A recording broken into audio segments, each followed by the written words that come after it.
Welcome to the Alliance Educational Series. These video modules share information about important topics in international recruitment, like signing a fair contract. The module called What is a Contract? Explained that a contract is a voluntary, legally binding agreement signed by two or more parties. Because it creates a legal relationship, it is important to clearly understand before signing. However, this process can be confusing.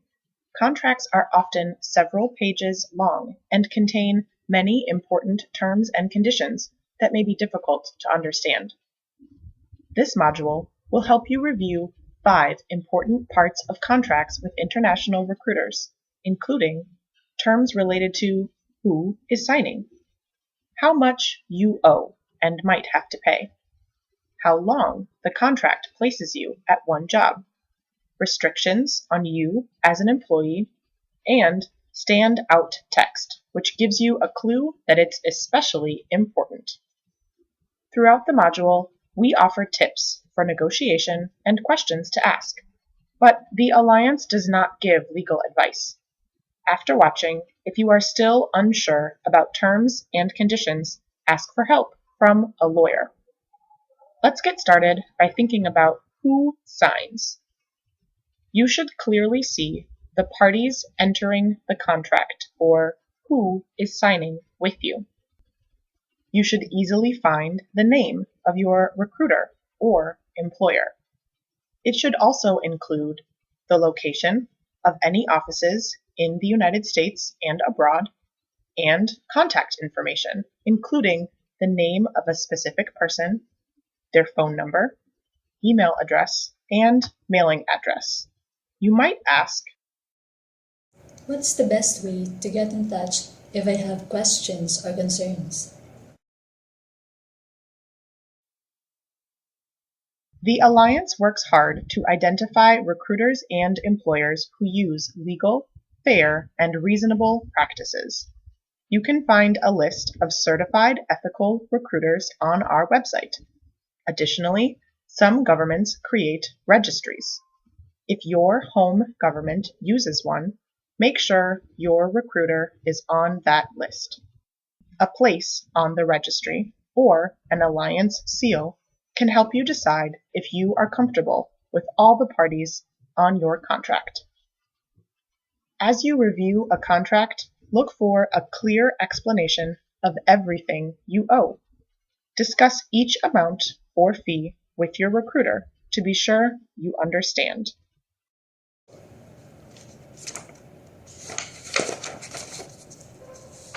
On this page, I see an agency fee. What does it cover? You might find fees for joining the recruitment agency, immigration papers such as a visa application, professional certification and licensure, tests, travel, medical needs, breaching, and more. If your contract requires you to pay, it should also explain the costs and how they are calculated. In other words, it should be clear how much you owe and why. If the offer includes a variety of fees, you can seek advice from a lawyer to better understand. There are some helpful resources to check before or during your negotiation with a recruiter to make decisions about fair fees. U.S. federal government websites such as www.uscis.gov can help you learn about fees related to your visa. For example, a J visa costs $160, while an H visa costs $190. You can also visit our website for more information. Your home government might help too. Try to investigate whether there are laws on recruitment or placement fees, such as a limit on how much a recruiter can charge you. One type of fee deserves special attention, the breach fee. This is a dollar amount you will owe if you break your contract early. The exact amount changes between agencies. In fact, not all international recruiters use breach fees, but they are common. If your offer includes one, it is important to understand how it is defined and calculated. These fees are so important that we have 2 video modules where you can learn more. Here's a tip for now. Trust your judgment. As you look at the breach fee, consider whether you think it is reasonable, possible to pay, if you want to or must break your contract early, similar to breach fees offered by other recruitment agencies. After you've finished reading, ask your recruiter. Are there any other fees I have to pay? Are they listed? Where can I find more information on this? Am I charged for anything if my employer will also pay? This last question is important. Here at the Alliance, we believe that legal, fair, and reasonable recruitment should only charge one time for a service. If your offer includes fees that are also paid by your employer, consider finding a recruiter with more ethical practices. Finally, if you decide to pay for something that is not in your contract, ask for documentation to prove you made a payment. It should show how much you paid, what the payment covered, and to whom it was made. The next part of a contract we'll investigate is its length, also called the duration. Offers for migrant professionals usually require a time commitment between 1 and 3 years, and sometimes up to 4 years. When you find the duration, consider if you are willing to commit to working at one place for that amount of time. If you are uncomfortable, don't sign.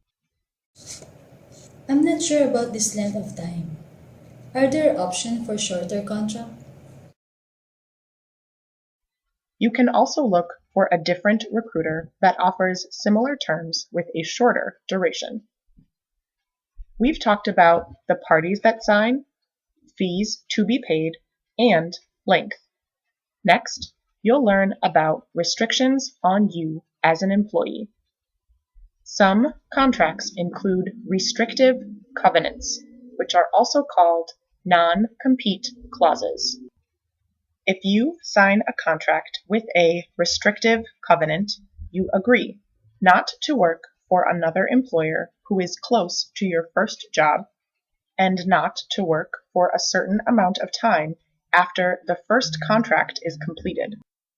Recruiters and employers use non-compete clauses to keep other businesses from getting their secrets, to keep company information confidential, and to make sure you meet your responsibilities.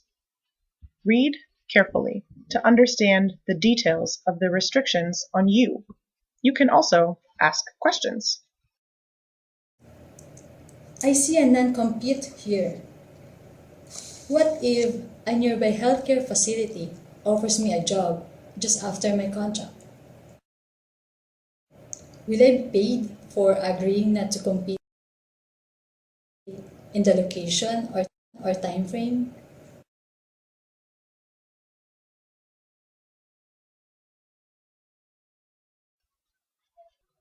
If you think the terms are unreasonable or ask too much of you, ask a lawyer for help or advice. The last element to look for is stand-out text. Clauses that are highlighted, bold, use a larger font size, or use all capital letters are called conspicuous text clauses, and you should read them carefully. Recruiters and employers use conspicuous text clauses to get your attention. Your employer or recruiter thinks the idea here is especially important to your legal agreement. As you looked over your contract, did you find anything surprising? unclear, intimidating, or excessive? For example, some offers say you will be deported if you breach. If you see this, ask for an explanation or show your contract to a lawyer. Find out specific situations when this could happen. Other contracts set limits on who can see it. You have a right to keep a copy of your contract and to get help to review an offer. A section like this needs explanation. No matter what you find, you should never feel pressured to sign. We've shared almost all the steps to reviewing recruitment terms. First, you should review 5 parts. For each part, read carefully to be sure you understand. You can ask a lawyer to help you interpret or ask your recruiter to explain unclear parts. Negotiate changes until you feel satisfied with this serious commitment. As you approve each page, put your initials at the top. This will help you remember that you and your recruiter agree on what is written. But wait! Before you sign your name, the final thing we should talk about is agreements that are not in your contract. Think back. Did your recruiter promise anything that is not written? All terms should be clearly explained. If you expect something from your recruiter, it should be in the contract as well. Do not rely on spoken promises. The roles and responsibilities you discussed should be easy to see in writing. Now, if you're ready, add your signature and start a new legal relationship. In this video module, we explained the process of reviewing a contract's recruitment terms. We offered strategies for carefully reading and understanding who is signing the contract, how much you owe and might have to pay, how long the contract places you in one job, restrictions on you as an employee, and stand-out text. We shared some places where you can find more helpful information and resources. We also stressed your right to ask for help to understand every part of the offer. We finished by thinking about problems to avoid, like unreasonable breach fees, situations in which you might be sent back to your home country, restrictions on who can see your contract, and spoken promises instead of written contract terms. Let's test your knowledge. Imagine that an international recruiter has offered you a contract with her agency. Which of the following would you not expect to see as part of the recruitment terms and conditions? A. Instructions not to show the contract to a lawyer or union representative. B. Duration of the position, such as how long the contract places you with one employer or job. C. Clear identification of the parties signing the contract. D. Restrictions on you as an employee, such as not signing a contract with a nearby recruiter or employer after starting the job. E. Financial details and fees, such as explanations of how much you must pay and why.